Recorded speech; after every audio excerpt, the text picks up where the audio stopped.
Aleluya. Gloria a Dios. Yo sé en quien he creído. ¿Lo sabes tú? ¿Has creído en un Dios que depende de algo? ¿Has creído en un Dios que tú puedes influenciarlo?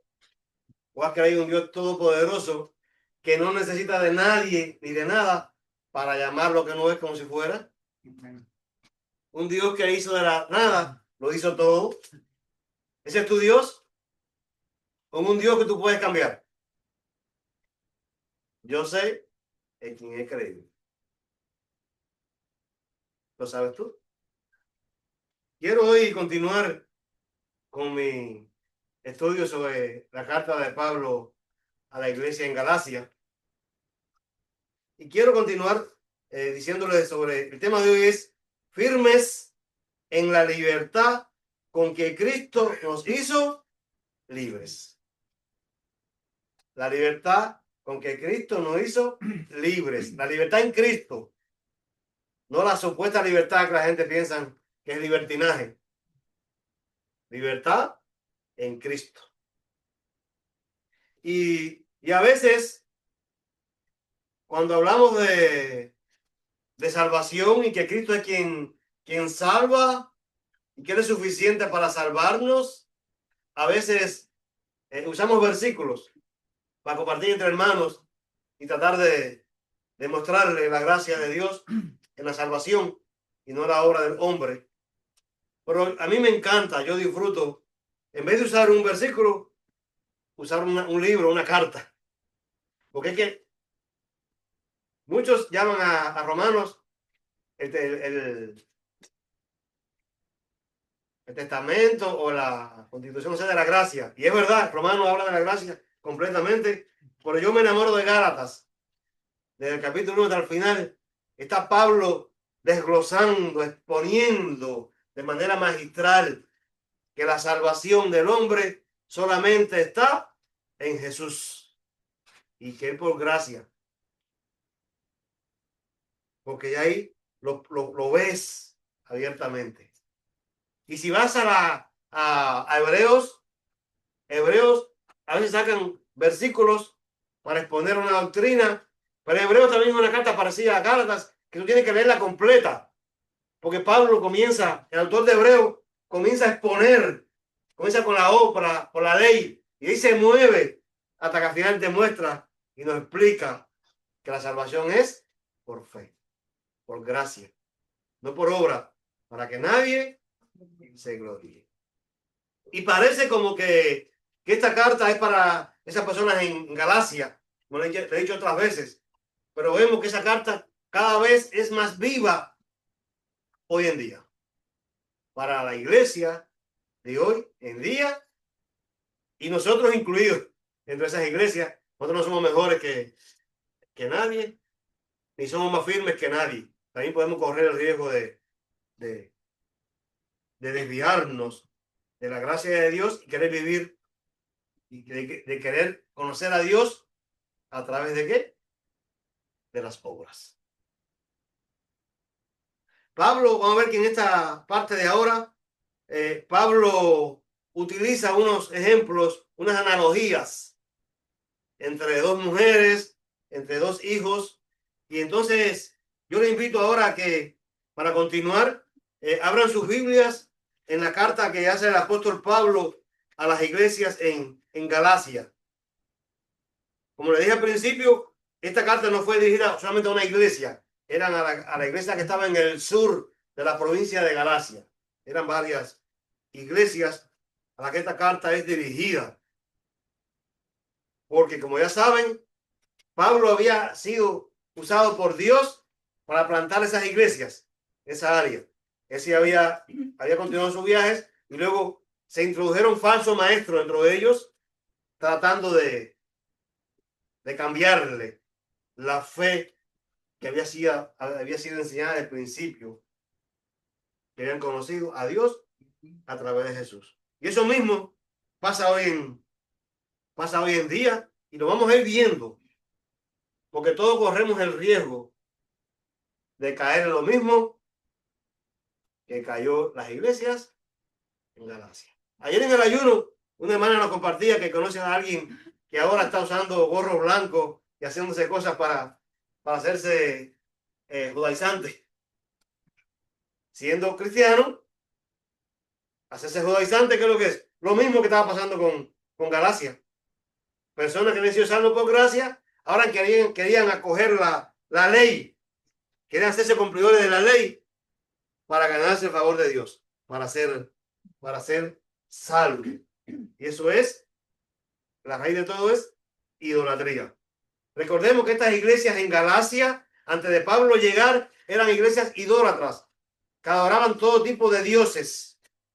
Y es la costumbre que estaba en ellos, de ser humano, como vimos en Romanos, el ser humano, al no adorar a Dios, adora cualquier cosa. Eso es lo que pasaba en Galacia, y eso es lo que pasa en nuestras iglesias también hispanas, mayormente americanas, que el hispano, antes de ser cristiano, ¿qué hace? Adoraba, y muchos aún adoran cualquier cosa. O sea, cuando vienen a Cristo, son salvos por gracia y quieren mantenerse haciendo las obras que hacían antes, de mantener antes mantenían el santo, antes hacían otras cosas, ahora piensan que en Cristo igualmente hay que hacer cosas para mantener tu vida, tu relación con Dios. Leamos y veamos lo que Dios nos quiere decir. ¿Ya lo tienen? Gálatas, capítulo 4, del 21 al 31. Y justamente lo que vamos a ver hoy lo van a entender un poquito más quizás porque la hermana Elba el domingo pasado y el hermano Ariel expusieron Génesis y ahora Éxodo y ya saben quién es Agar y quién es Sara, porque Pablo ahora hace referencia a esos personajes del Antiguo Testamento de Génesis. Y quizás ahora resulte más fácil entender estas analogías que el apóstol Pablo nos está haciendo. ¿Están ahí? ¿Se pueden poner de pie, por favor?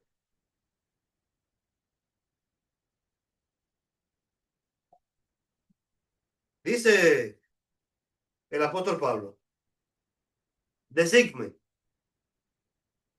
lo que queréis estar bajo la ley, ¿no habéis oído la ley?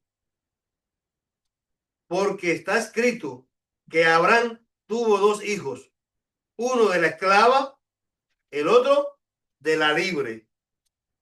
Pero el de la esclava nació según la carne, más el de la libre por la promesa.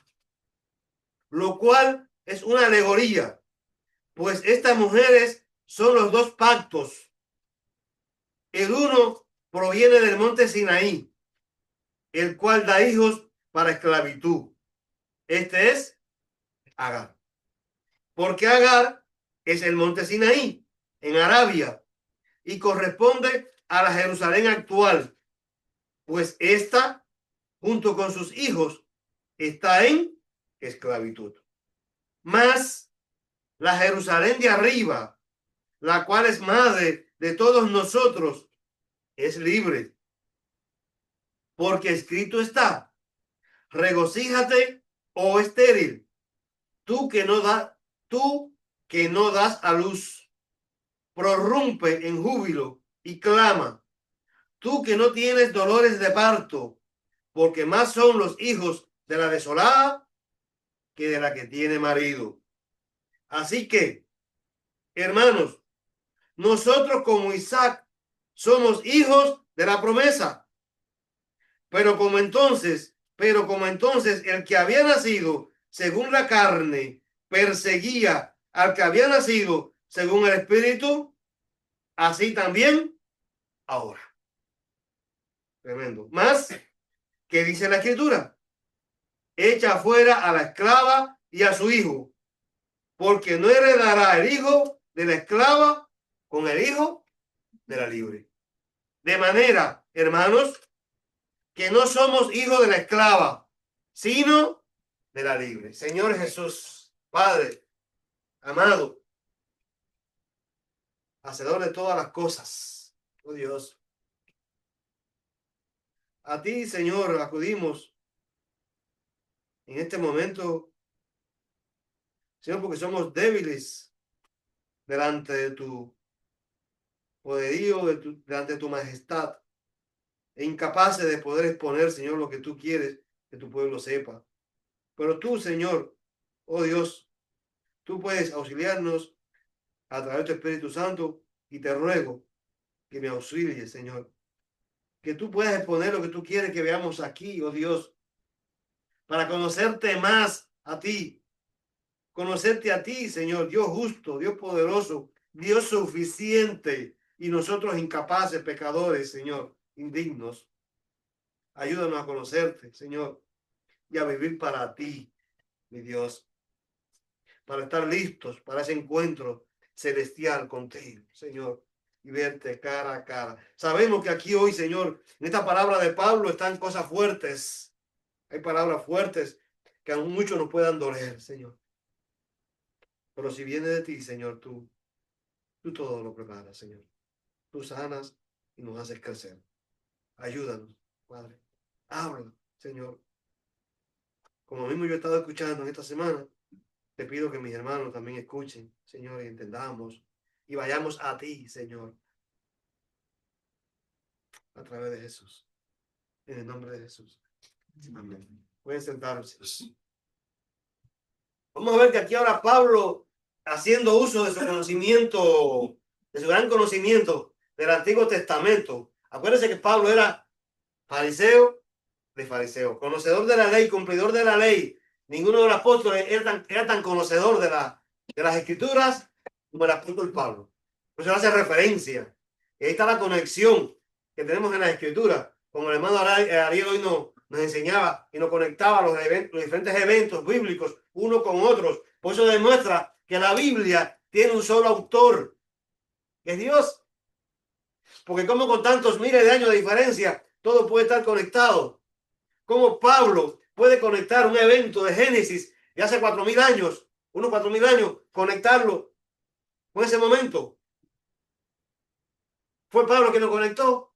No, porque detrás de Pablo estaba el creador del universo, el mismo que estuvo en Génesis, es que estaba con Pablo, el Espíritu Santo, guiándolo, diciendo, escribe, escribe, escribe. Bueno, Pablo dictaba, el que escribía era otro, el que escribía, pero o sea, que no es Pablo quien compuso este conocimiento, fue Dios a través de él, del apóstol Pablo.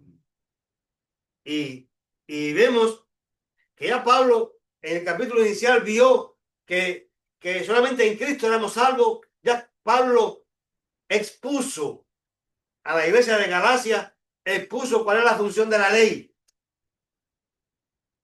Pablo demostró que la ley no era para salvar, la ley era para llevarnos a Cristo, para demostrarle al pueblo de Israel que era incapaz de, cumpliendo la ley, ganarse la vida, ganarse el favor de Dios, porque Pablo enseñó que la misma ley enseña que el que trata de cumplir la ley, el que incumpla menos uno punto de la ley, se hace culpable de todos. ¿Y qué ser humano no incumple con la ley? Todos. Por tanto, la ley era demostrarnos, era como enseñarnos y guiarnos a que necesitábamos algo más, que necesitamos algo más que nuestros esfuerzos. Necesitamos un Salvador. ¿Ese Salvador quién es? Cristo el Señor. Por el ser humano quiere ganarse el favor de Dios haciendo cosas, haciendo cosas. Por eso Pablo comienza aquí, en este versículo 21, diciendo, decidme lo que queréis estar bajo la ley. ¿No habéis oído la ley? A ver, ustedes que quieren vivir por la ley, ¿saben ustedes lo que es la ley? ¿Ustedes entienden lo que es la ley? Que si tú quieres vivir por la ley, vas a tener que vivir bajo el juicio de la ley. Y nadie escapa del juicio de la ley. Eso Pablo le está llamando a la reflexión. ¿Ustedes entienden lo que es la ley? Y ahí quiero entonces hacerle una reflexión de términos actuales. De términos actuales que se usan. Porque recordemos que los de Galacia eran gentiles. Y lo que los falsos maestros estaban haciendo es queriendo llevar a los gentiles al judaísmo, hacer los judaizantes o prosélitos de los gentiles. Los falsos maestros ¿Quién estaba enseñando al falso maestro a Galacia? Cuando digo falso, eso falso no viene de mí, viene de Pablo. Pablo quien dice que eran falsos, que eran falsos maestros. ¿Qué estaban enseñando ellos? Que había que ganarse la vida eterna. A través de la ley, que si tú quieres si tú quieres tener vida eterna a través de la ley, es porque tú te la puedes ganar cumpliendo con la ley. Eso es lo que enseñan los falsos maestros. Tú te las tienes que ganar. Enseñaban que debían cumplir la ley para ser salvos. Enseñaban que la obra de Cristo en la cruz no era suficiente. Porque si yo tengo que creer en Jesucristo y además de eso tengo que hacer cosas de cumplir la ley para ser salvo, quiere decir que Cristo no era suficiente. Y se imaginan cuando crucifican a Jesucristo entre los dos ladrones, cuando un ladrón dice, sí, Señor, yo creo en ti. Ese hombre era un ladrón. Bueno, era una persona indigna, era tan culpable, era tan malo que lo estaban crucificando. ¿Y qué Jesús le dice? Ve y cumple la ley para vernos en el cielo. Dice, no, de cierto te digo que hoy estarás conmigo en el paraíso. Cristo es suficiente para salvarnos. Él es Dios.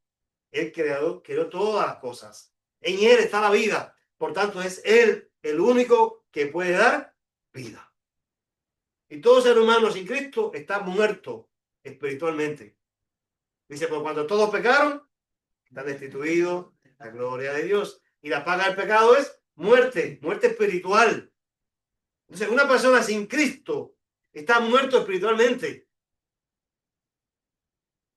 Usted puede ir a un cadáver, a una funeraria y un cadáver, decirle que camine. No puede, porque está muerto. Así mismo pasa con un ser humano sin Cristo. Está muerto espiritualmente. Y como está muerto espiritualmente, no puede escoger, no puede darse vida al mismo. Tiene que venir a alguien de afuera y darle vida. Y ese es a través del Espíritu Santo. Cristo viene, el Espíritu Santo nos convence. Pues yo no puedo convencer, un muerto no puede decidir, está muerto, incapaz de cumplir algo para salvarse. Por tanto, es alguien de afuera que nos salva. Ese alguien, ¿cómo se llama? Jesús. Jesús es el único que nos puede salvar. Pablo le está diciendo a la iglesia de Galacia ahí que ellos se están convirtiendo ¿en qué? En legalistas. Legalista es un término que se usa actualmente y a veces se usa despectivamente para personas que son aferrados al cumplimiento de tradiciones. Y no es. El término legalista no es eso. El legalista es aquel que saca la ley de Dios de su contexto original. El legalista es toda persona que quiere vivir, que quiere ganarse el favor de Dios a través del cumplimiento de la ley de Moisés. Entonces el legalista viene de ley. El legalista saca la ley de Dios de su contexto original. ¿Por qué? Porque Pablo explicó que el contexto original de la ley era ¿qué cosa? Que reconociésemos que somos incapaces. Entonces, ¿qué dice el legalista? Sí, yo sí puedo cumplir la ley. Yo sí puedo ganarme la salvación. Yo puedo escoger a Dios o rechazarlo, ¿verdad? El legalista se preocupa por seguir una vida cristiana basada en obediencia a reglas y regulaciones. Los legalistas son expertos en ¿qué? En hacer regulaciones y reglas para cumplirlas. ¿Qué hacían los judíos? A toda la ley que dio Moisés le añadieron más cosas para sentirse orgullosos. Y esa era la cosa que Jesús atacaba. Las cosas que habían añadido ellos, no la ley de Moisés. Las cosas que habían añadido, porque el legalista se siente que eso es lo que lo llena, cumplir esas reglas, esas regulaciones. Ven, el legalista ve al cristianismo como una serie de haz esto y no hagas aquello. Es decir, una serie de principios morales fríos y mortales. El legalista es así, reglas morales para cumplir. Y eso en que si nosotros viniéramos aquí a enseñar a cumplir reglas morales, ¿en qué nos diferenciaríamos de una institución no gubernamental, de una institución que enseña moralismo? Nada. Nosotros enseñamos a Cristo, mostramos a Cristo. Y cuando tú conoces a Cristo, tú te vas a enamorar de Cristo y tú vas a vivir para agradar a Cristo, no para cumplir leyes ni reglas. Claro que la moral de Cristo está por encima de toda ley y toda regla. El estándar de Cristo está por encima de cualquier norma moral que puedan enseñar en una escuela o en una institución. El legalista se centra en la conducta externa. El legalista se preocupa en la conducta externa, no lo interior. No lo interior. Por eso Jesús le decía que eran sepulcros blanqueados. Porque por fuera eran bonitos, ¿verdad? Pero por dentro, podridos, apestosos. Ese es el legalista. El legalista enseña que eres salvo solamente a través de las obras. Enseña que eres salvo porque te esfuerzas y puedes cumplir la ley de Dios. Ese es el legalista. Ahora, el que está aferrado a la enseñanza de la Biblia no es un legalista, que lo que es un conservador. Los cristianos conservadores somos los que estamos aferrados a las enseñanzas. No somos legalistas. La enseñanza de Génesis hasta Apocalipsis. La Biblia enseña que somos salvos por gracia. Y yo me aferro a las escrituras. Y cualquier persona que venga a enseñarme algo contrario a lo que está en la escritura, lo acepto. No lo acepto porque somos conservadores. Ese es el concepto de conservador. Aferrado solamente a las escrituras, a la palabra de Dios, no a las tradiciones. No a las tradiciones. Una vez, yo conversando con un pastor amigo mío de otra denominación, yo he hecho un estudio sobre el tipo de alimentos que ellos prohíben en su... Un hermano, un pastor cristiano evangélico. Ellos prohíben en su iglesia un tipo de alimento y yo he hecho un estudio sobre eso y se lo enseño a él. Y si oye, José, está de verdad que sí, está bien, tienes razón. ¿Y por qué ustedes lo prohíben? Sí, no, porque es que no lo mandan. Es lo que tienen establecido como institución. ¿Qué es eso? Legalismo. Legalismo. O sea, dentro de la iglesia cristiana tenemos hermanos de la fe que son legalistas. Son otros hermanos, pero son legalistas. Porque quieren vivir a través del cumplimiento de reglas hechas por hombres. Hechas por hombres. Eso es el legalismo. Ahora, iglesia, ¿estás tú buscando la aprobación de Dios a través de tus esfuerzos o a través de Cristo? ¿A través de tus esfuerzos o a través de Cristo? Aquí sigue diciendo en el versículo Pablo que llama la atención de los Galacias, que ellos conocían qué era la ley. Y entonces Pablo comienza a explicarle aquí. Dice, porque está escrito que Abraham tuvo dos hijos, uno de la esclava, el otro de la libre. Fíjense, desde Génesis ya Dios permite que Abraham tenga dos hijos, uno con una esclava y otro con la libre. ¿Para qué? Para en el futuro, 4000 años después, que hacer la representación de lo que eso significaba. Ya vimos esto que en Génesis 16 y 15 nos muestra que la hermana Eva le pasó por arriba, lo mencionó, pero no profundizó porque no había tiempo. Como Dios le había prometido a Abraham una descendencia abundante, como Sara ya era vieja, no tenían hijos, y Sara le propuso a su esposo que se acostase con la esclava, que era una egipcia, y Abraham, yo creo que la única mujer que le ha propuesto a su marido que se encuentre con otra mujer, yo creo que es Sara, para que ella agradara a Dios, y Abraham, pues bueno, si tú quieres, pues voy a hacer el esfuerzo. me voy a sacrificar por ti. Raquel tenía también esa cosa. Son esclavas. ¿Y qué salió de ahí? Un hijo llamado Ismael. Y luego, entonces en el Génesis 21 se narra cómo ya después de eso Dios visita a Sara y tienen el hijo de la promesa. O sea, el hijo de Ismael fue un hijo basado en la carne.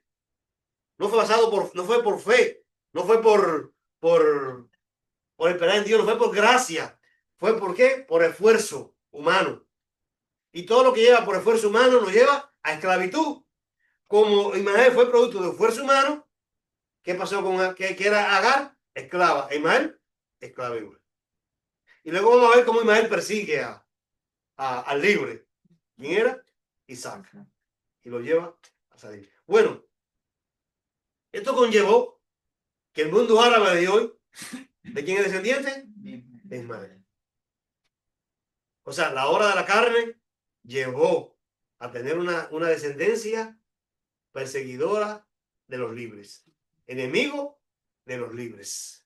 El pueblo árabe es ese pueblo descendiente de la obra de la carne de Sara y de que Sara propuso en la carne y Abraham aceptó en la carne. Y eso lleva a esclavitud, no a libertad. Dice, porque está escrito que Abraham tuvo dos hijos, uno de la esclava y otro de la libre.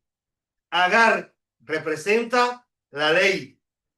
Agar es símbolo de esclavitud. Agar era egipcia.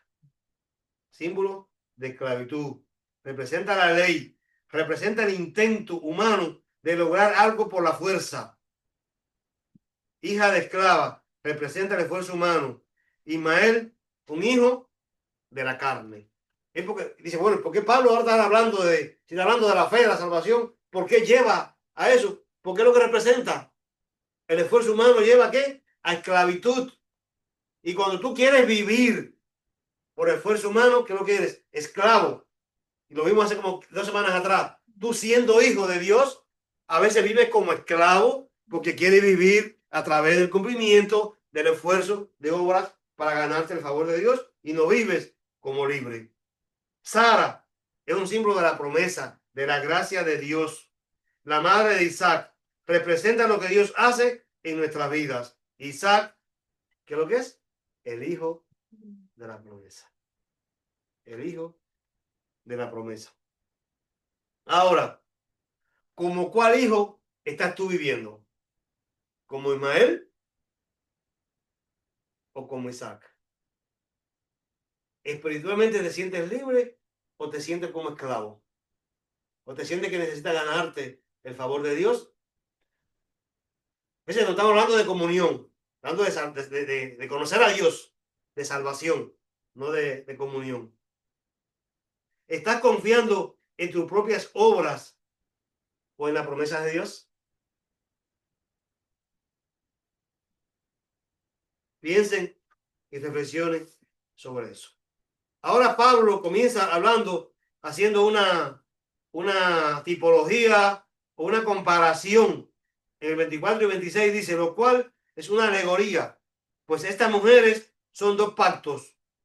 El uno proviene del monte Sinaí, el cual da hijos para esclavitud. Esto es Agar. ¿El monte Sinaí dónde está? En Arabia. ¿Quiénes habitan ahí? Los enemigos de Cristo, ¿verdad?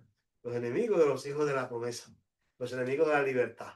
El monte Sinaí, como hoy el hermano Ariel nos explicaba. ¿Y sabe por qué Pablo lo conecta?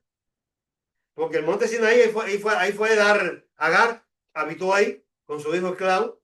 Y fue justamente en el monte Sinaí donde Dios le da la ley a Moisés. Ya lo vimos hoy, ¿no?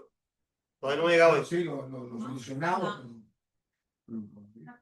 Justamente en el monte Sinaí, qué casualidad, es donde Dios le da la ley a Moisés. ¿Y la ley qué es lo que hace? Liberta, esclaviza. Es lo que Pablo está diciendo. Si tú quieres vivir como por la ley, vas a ser esclavo, como mismo fue esclavo Agar y su descendencia. Dos montes, Sinaí actual, el Jerusalén actual, y compara también con la Jerusalén de arriba. Dice, porque Agar es el monte Sinaí en Arabia y corresponde a la Jerusalén actual, pues esta, junto con sus hijos, está en esclavitud. Mas la Jerusalén de arriba, la cual es madre de todos, es libre. La Jerusalén actual, donde estaba el templo, ¿qué es lo que señala de qué? De esclavitud. De esclavitud. Porque había que cumplir ¿qué cosa? La ley. Y el que quiere vivir por el cumplimiento de la ley, se hace maldito. Esclavo, maldito. Abandona. Y fíjense que la nueva Jerusalén, esa Jerusalén, ese templo, no era señal de libertad. La libertad, ¿de dónde viene? De arriba. La Jerusalén de libertad era de arriba. Hay cristianos que aún adoran Jerusalén. Y van allí donde estaba el templo a imponer las manos sobre las paredes de lo que queda allí. Y es una idolatría lo que tiene. Pensando que el edificio tiene poder, tiene autoridad o tiene algo. No. Antes de Cristo venir, acuérdense que Dios no estaba en las personas. El Espíritu Santo no estaba en las personas. Ante algún acontecimiento, Dios veía la situación del pueblo y él escogía. Lo que hacemos es el elegido de Dios. Él elegía a alguien y sobre esa persona venía el Espíritu Santo y le usaba de manera poderosa. Pero el Espíritu Santo no estaba en el pueblo. Para ellos poder consultarlo, tenían que el Dios se manifestaba ¿dónde? En el templo, en ese solo lugarcito que estaba ahí, el lugar santísimo, y donde estaba la presencia de Dios. Pero con Jesucristo, el velo es roto y la presencia de Dios sale del lugar santísimo. ¿Para dónde? A nosotros. Ahora Dios está en cada creyente, en cada persona que cree en Jesucristo. Ya no hay lugar santísimo. Y desgraciadamente hoy tenemos dentro de la iglesia nosotros lo mismo que pasa con Gálatas, volviendo a la ley, a los viejos rudimentos. Aún pensamos que el lugar de reuniones que tenemos, ¿qué es lo que es? Santo. Y que donde se para el predicador es el lugar santísimo. Hay lugares que no te dejan pararte donde se para el predicador, porque es el lugar santísimo. Eso es horrible, eso es esclavitud, eso es abominación a Dios. ¿Se imagina yo, pecador, parado en el lugar santísimo? ¿Quién iba al lugar santísimo? El sacerdote una vez al año. Y súper preparado. Ahora nosotros, de donde habita la presencia de Dios. Claro, cuando estamos predicando aquí, es un momento sagrado. Pero no por el lugar donde estoy parado yo, por lo que estoy hablando. Por la palabra. Y donde quiera que usted esté, ahí, si está hablando de parte de Dios, eso es sagrado. Ese momento. Porque es Dios hablando. Pero desgraciadamente vemos todavía personas que son cristianos, que son libres, viviendo como qué, como esclavos. Viviendo como esclavos. Abandona la mentalidad de esclavitud. ¿Cómo estás tratando de ganar tu lugar en la familia de Dios? Amados, estamos en una nueva relación con Jesús a través de Él. Estás viviendo en la realidad de ser heredero de la promesa. Jesús dijo, Pablo está diciendo que somos herederos de Cristo. ¿Estás viviendo como heredero o como esclavo? ¿Sigue viviendo en la ley o estás viviendo en Cristo en este momento? En el Antiguo Testamento, Dios solamente hablaba al pueblo a través de quién? Del sacerdote. Del sacerdote y los profetas. Pero bueno, en el servicio el sacerdote era el que hablaba. Los pastores no somos sacerdotes. Cada creyente, un sacerdote. El pastor es un miembro de la iglesia que Dios lo capacita para enseñar, pastorear, aconsejar. Pero yo no soy un sacerdote. Ya usted en Cristo no necesita a nadie humanamente para ir a la presencia de Dios. ¿A través de quién se va? A través de Jesús. Creyendo en Jesucristo. A través de la obra de Jesucristo. Jesucristo es el camino y la verdad y la vida. Pero desgraciadamente aún pensamos que el pastor es el cuello. Otro amigo mío también de otra mediación dice que la iglesia es el cuerpo. Cristo es la cabeza, la iglesia es el cuerpo y el pastor el cuello. No, eso es serio. Bueno, en mi caso yo, pues, pero es serio porque lo creen de verdad. Eso es idolatría, eso es esclavitud, eso es falsedad. Eso es lo que Pablo está diciendo aquí. ¿Se quieren volver a lo de antes? Siendo libre, ¿quieren volver a la ley? ¿Sabes tú lo que es la ley? ¿Quieres tú ser sacerdote? ¿La exigencia de un sacerdote? No. No. Ahora, ¿estás experimentando la alegría de ser hijo o hija de Dios? ¿Cómo es posible que seamos hijos o hijas de Dios amargados, tristes, desesperados? ¿Eres coheredero de la promesa? Sigue diciendo Pablo, porque está escrito, regocíjate, oh estéril, tú que das a luz, prorrumpe en júbilo y clama tú que no tienes dolores de parto, porque más son los hijos de la desolada que la que tiene marido. Así que, hermanos, nosotros como Isaac somos hijos de la promesa.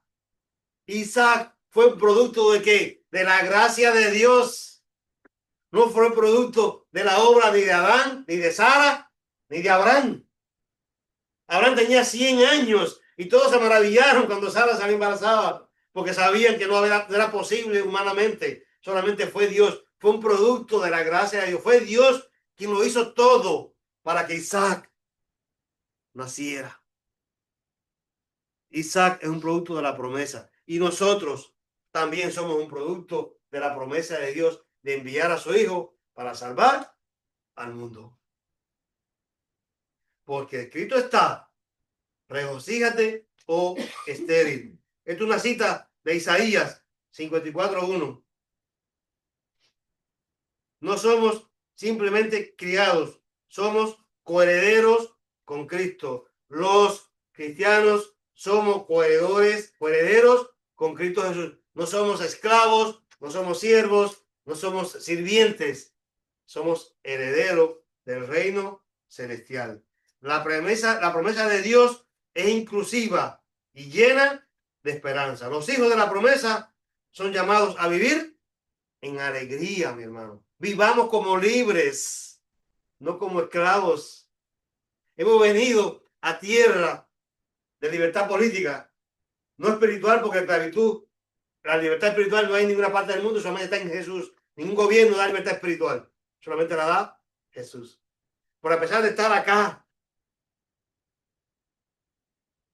la alegría de Cristo tiene que estar en tu rostro. Solamente Cristo es quien produce eso. Vivamos como libres, no como esclavos amargados, sujetos a yugo de esclavitud. Cristo nos llama a vivir en alegría. Y hay un versículo que a mí me gusta mucho de Sofonías 3:17. Hay una canción sobre esto que me gustaría que la buscaran, de Lily Guman, basado en este versículo. Sofonías 3:17 dice, Jehová está en medio de ti, poderoso, él salvará, se gozará sobre ti con alegría. Jehová se goza en nosotros con alegría. Callará de amor, dice, se regocijará sobre ti con cántico. Mi Dios es un Dios alegre. ¿Oye esa canción?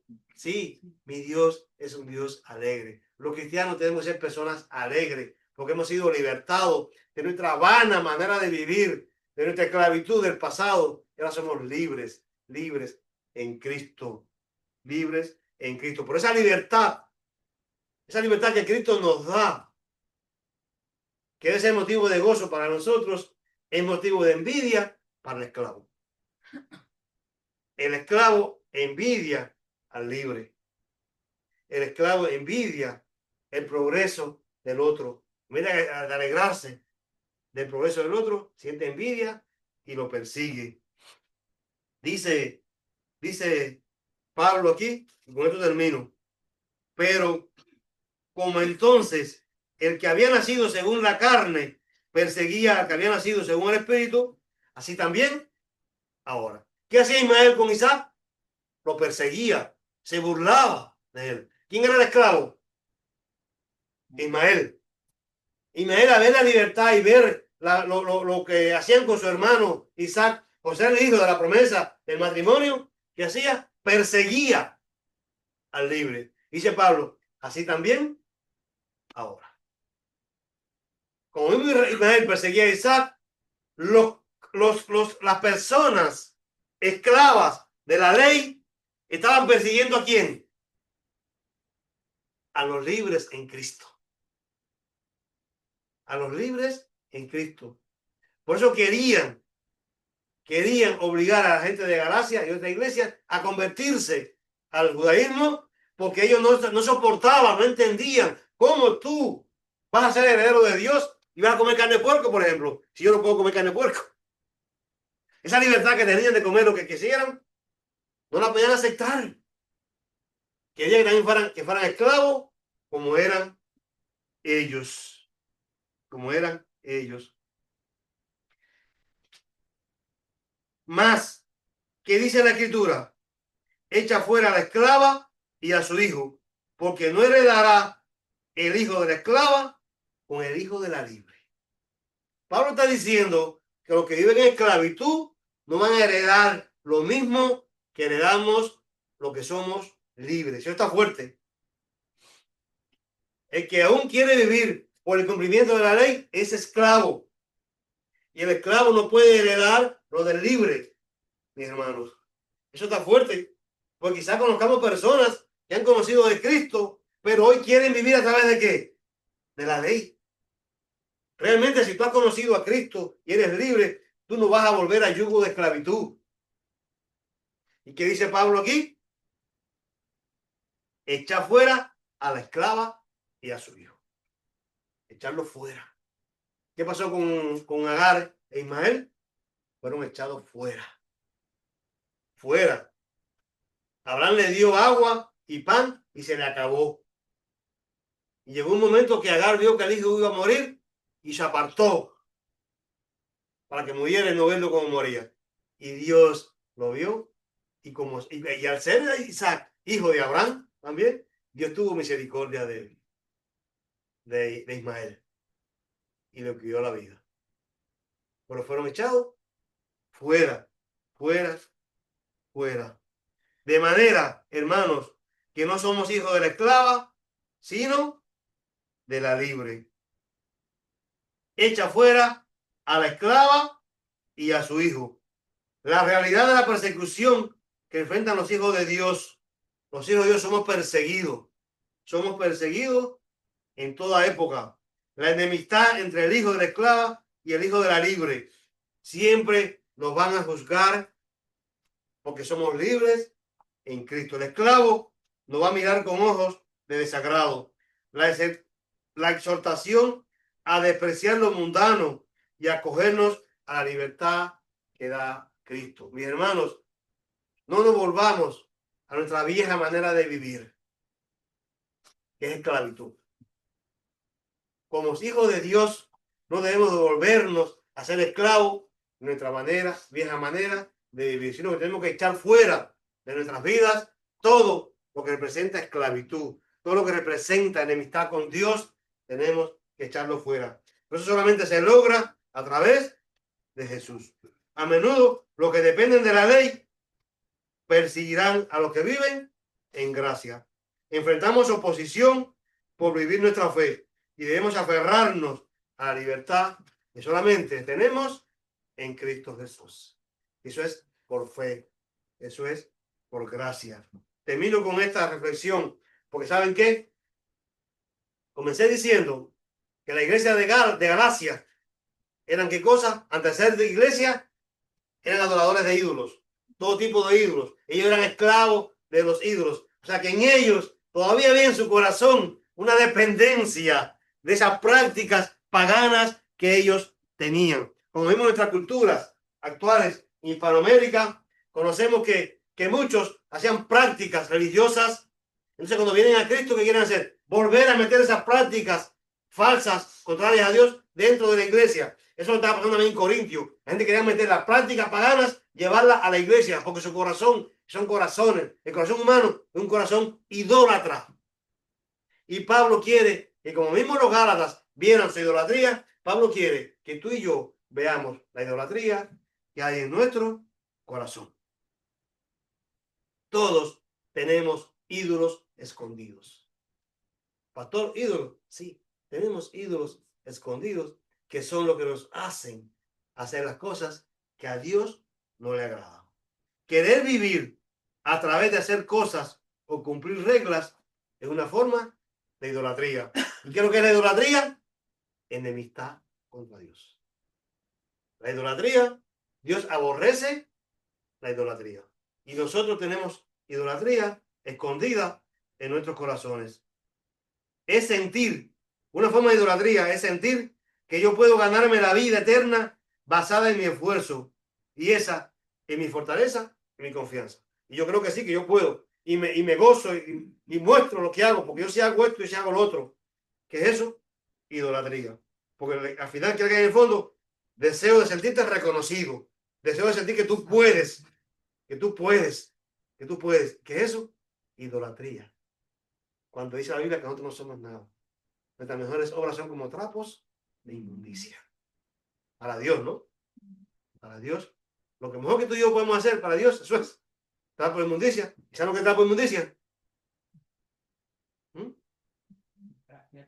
¿No? Lo que las mujeres usan en la menstruación. Esos trapos que las mujeres usan, esos son trapos de inmundicia. O sea, compare nuestras mejores obras con esas cosas que son horribles. Para Dios es como eso. Los ídolos son cosas básicas. Bueno, un ídolo son cosas básicas en nuestras vidas. Un ídolo puede ser el amor. El amor, sí. La falta de amor, la necesidad de ser amado. Las relaciones. Hay personas que las relaciones son un ídolo. El dinero. ¿Cuántas personas cuando pierden el trabajo o no tienen dinero se desesperan? Se rompen sus relaciones personales, matrimoniales, los matrimonios basados en el dinero. ¿Qué es eso? Un ídolo. La salud. Cuando alguien se enferma y no puede hacer algo, ya pierde la... No, yo pues, porque me siento enfermo, no puedo. ¿Qué es? Un ídolo. El éxito se convierte en un ídolo. Los seres humanos fuimos creados por Dios, pero al rechazar a Dios, la humanidad lo ha sustituido por algo diferente. Un ídolo es lo que debemos alcanzar para que nuestra vida la sintamos feliz. Todo lo que tú crees que teniéndolo te hace feliz, ¿qué es lo que es? Un ídolo. Un ídolo. Y tú luchas para alcanzarlo. Pero ¿sabe qué? Los ídolos esclavizan. Los ídolos esclavizan. Los ídolos tienen efectos. Los ídolos crean una desilusión, crean una falsa realidad, porque tú crees que eso es lo que te va a llenar. Pero en verdad tú tienes que esclavizarte, vivir para eso y nunca realmente vas a ser feliz. Los ídolos esclavizan. Los ídolos nos decepcionan porque crean una adicción y terminan controlándonos. Los ídolos nos controlan. Y eso fue para la iglesia de Galacia, también es para nosotros. Estando en Cristo, todavía siendo hijos, tenemos ídolos que nos hacen vivir como esclavos. Los cristianos hemos peleado con pecados reincidentes. ¿Quién no? No soy yo solo. Los cristianos peleamos con pecados reincidentes. ¿Sí o no? Peleamos con pecados reincidentes. ¿Como cuál? El orgullo, la lujuria o la mentira. Son ejemplos, ¿no? Hay millones más. ¿Y qué pasa? Leemos la Biblia y confesamos que hemos pecado. Pero la Biblia dice, Señor, pequé. Pero a veces sigue ahí. Fallamos, lo confesamos, nos arrepentimos, por poco tiempo volvemos. ¿Qué es eso? Reincidencia. Eso es reincidencia en el pecado. Y el error es no considerar la idolatría que alimenta ese pecado. ¿Por qué somos reincidentes? Porque estamos considerando el efecto del pecado, pero no la fuente, la raíz que causa ese pecado. Porque detrás de cada pecado, ¿qué es lo que hay? Una idolatría. Y es lo que no presentamos delante de Dios. La idolatría que nos lleva al pecado es lo que alimenta que seamos reincidentes. Hay un ejemplo, le voy a poner una historia de un hombre, un cristiano, esposo, padre de familia, y él en consejería manifiesta que siempre está enfadado. Siempre estoy enfadado y no sé por qué le grito a mi familia. Le grito a mi esposa, le grito a mis hijos, le grito al perro. Siempre estoy enfadado. cristiano, cristiano. Y lo hago siempre sin ningún motivo. Lo más mínimo que me hacen, pues estallo enseguida, en ira y en enfado. Dice, estoy destruyendo a mis hijos y lo sé. He orado por esto. Dice, he llorado y me he arrepentido 1000 veces, pero no parece ayudarme. ¿Será eso un caso aislado? Si lo llevamos a cualquier tipo de pecado, ¿será aislado? No. Iglesia de Galacia. A este hombre en consejería yo lo puedo llevar o cualquier pastor o consejero lo puede llevar a Efesios 4:26. Dice Efesios 4:26, airaos, pero no pequéis, no se ponga el sol sobre vuestro enojo. ¿Verdad? Un buen versículo para llevar a la consejería. ¿Y esto resolvería el problema? No. Y le preguntaría, después de que él vea que la ira es un pecado, le preguntaría, ¿esto es enfado o pecado? ¿Y qué él diría? Sí, sí que lo es. Por eso lo confiesa y se arrepiente. Y le aconsejaría, pues no lo hagas. Pídele a Jesús que te ayude y deja de hacerlo. Deja de pecar. Cuenta hasta 10 y cada vez que vea que te vas a enfadar, cuenta hasta 10. ¿Qué estoy haciendo con esto? En este ejemplo, le estoy diciendo que haga algo. Le estoy diciendo que obedezca para salvarse. Porque como está reconociendo que está pecando y el pecado es enemistad con Dios, yo estoy diciendo, arrepiéntete y haz algo. Método terapéutico, no sé, cuenta hasta 10. ¿Qué está haciendo él? Tratando de ganarse el favor de Dios, obedeciendo, haciendo algo por obras. Tratando de ser salvo, cumpliendo la ley. Es lo que le estoy aconsejando. Le estaría pidiendo que confíe en el poder de su voluntad y en técnicas para dominar su cólera, atacando los efectos.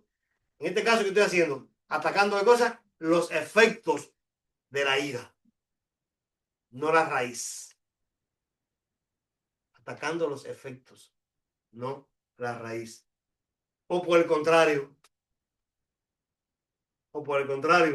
lo podría invitar a tomar el camino del evangelio hacia el arrepentimiento, pero ¿arrepentirse de qué?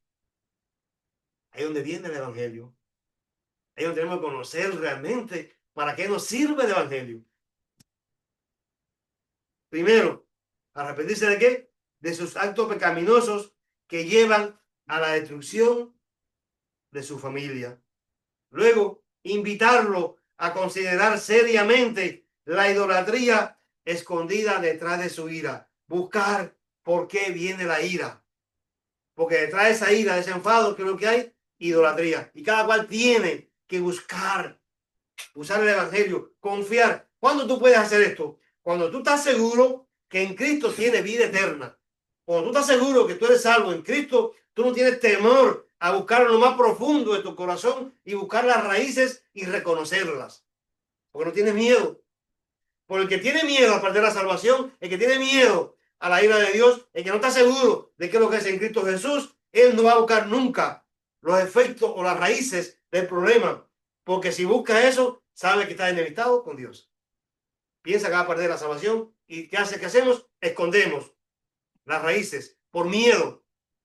Y mucho menos le va a ir a un consejero, a un pastor, a confesarle su pecado. Porque apenas el pastor sepa que ha fallado, ahí viene la sanción y la separación por miedo. Y que bien, entonces, muchos en la iglesia escondemos los pecados porque por miedo. Por miedo.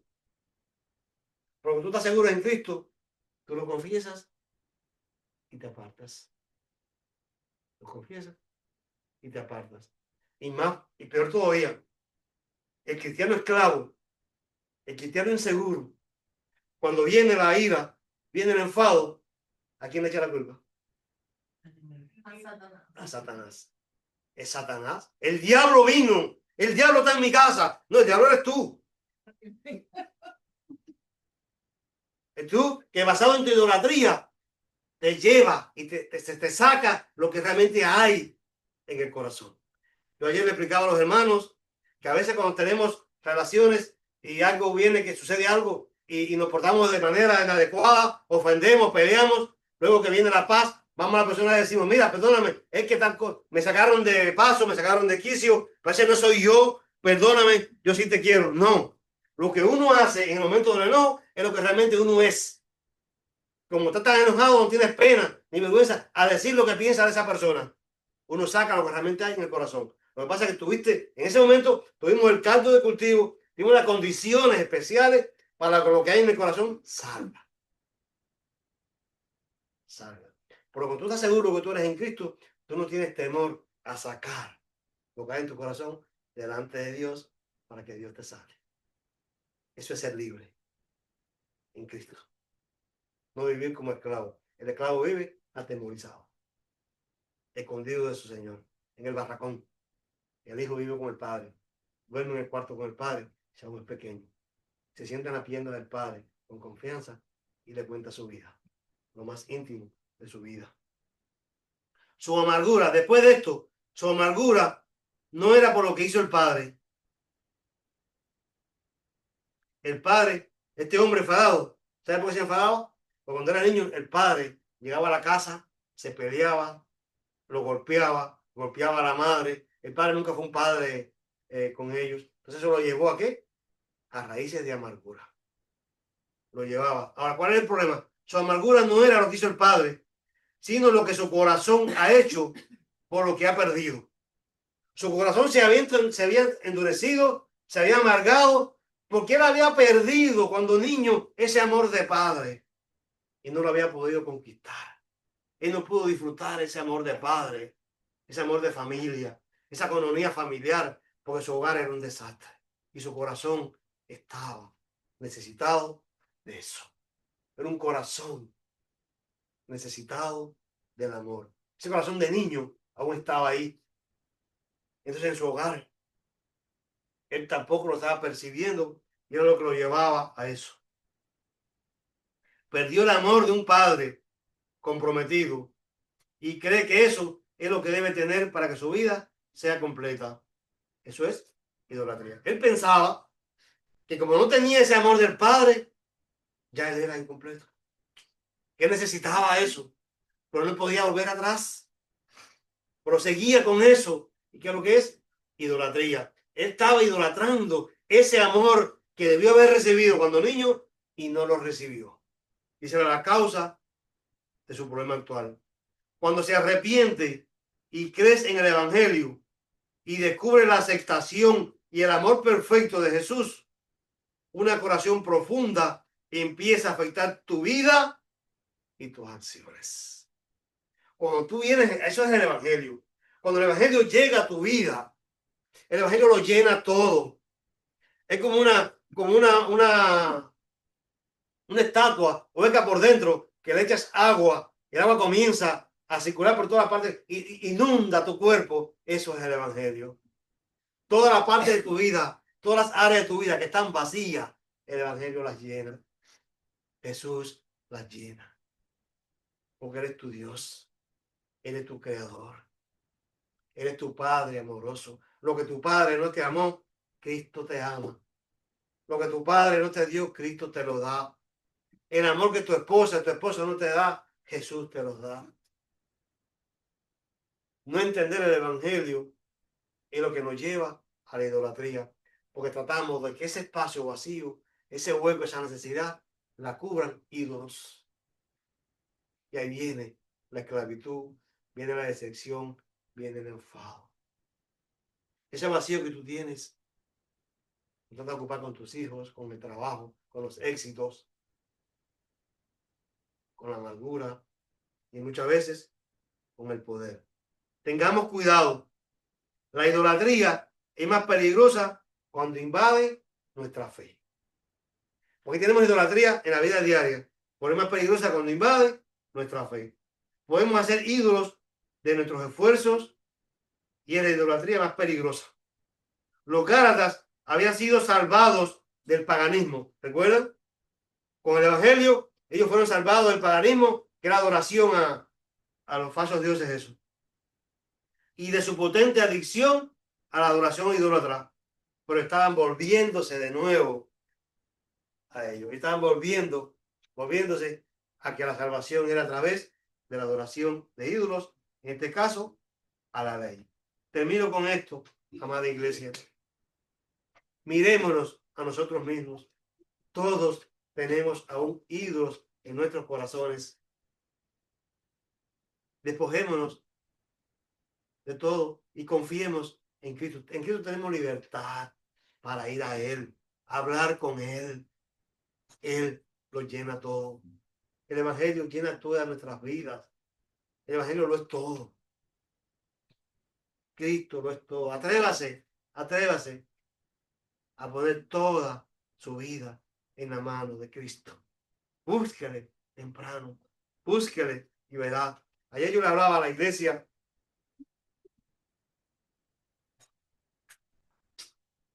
En el mundo mercantil, las personas tienen mucho dinero. Lo voy a repetir de nuevo, lo que ya oyeron ayer, lo van a ver hoy. Pero en la repetición está es la clave de la enseñanza. Como alguien hace poco hoy. En el mundo de los negocios, saben que Europa tiene 6 horas antes que nosotros. O sea, el mundo mercantil y las bolsas comienzan con Europa a funcionar. Pero cuando ya Estados Unidos se despierta, ya la gente en Europa lleva 6 horas manipulando las bolsas de valores. Yo de eso no sé nada. Pero ya están en un avance. Los que están aquí en Estados Unidos, pues, entran tarde a cómo está el mercado y han perdido oportunidades. Bueno, los que son exitosos, los que son multimillonarios de grande éxito, dicen que ellos duermen 2 o 3 horas al día. Porque ellos tienen que despertarse junto con Europa para entrar fresco y tener oportunidades de negocio. Y es verdad que lo tienen. Y es verdad que lo hacen. Por motivos equivocados, por avaricia. Duermen poco y se levantan antes que todo el mundo para llegar antes y controlar el mercado y obtener los mejores negocios del mercado. Amados, sacrifiquémonos, levantémonos temprano, busquemos a Dios temprano en la mañana antes de ir al trabajo. Oremos de rodillas delante de Dios antes que el mundo espiritual controle el día. Y vayamos a nuestro Padre Celestial por amor, por pasar tiempo con Él. Si esa gente lo hacen por avaricia, ¿cuánto más nosotros debemos hacerlo? Levantarnos temprano y buscar de Dios por amor a ese que ha dio todo por nosotros. Y vivamos firmes en la libertad con que Cristo nos hizo libres. Libres, no liberalismo, no libertinaje, nada de eso. Dice Gálatas 5:1, estad pues firmes en la libertad con que Cristo nos hizo libres y no estéis otra vez sujetos al yugo de esclavitud. Dios le bendiga y sigamos viendo los consejos del apóstol Pablo, porque lo mismo que la iglesia de Galacia necesitaba esto, nosotros hoy también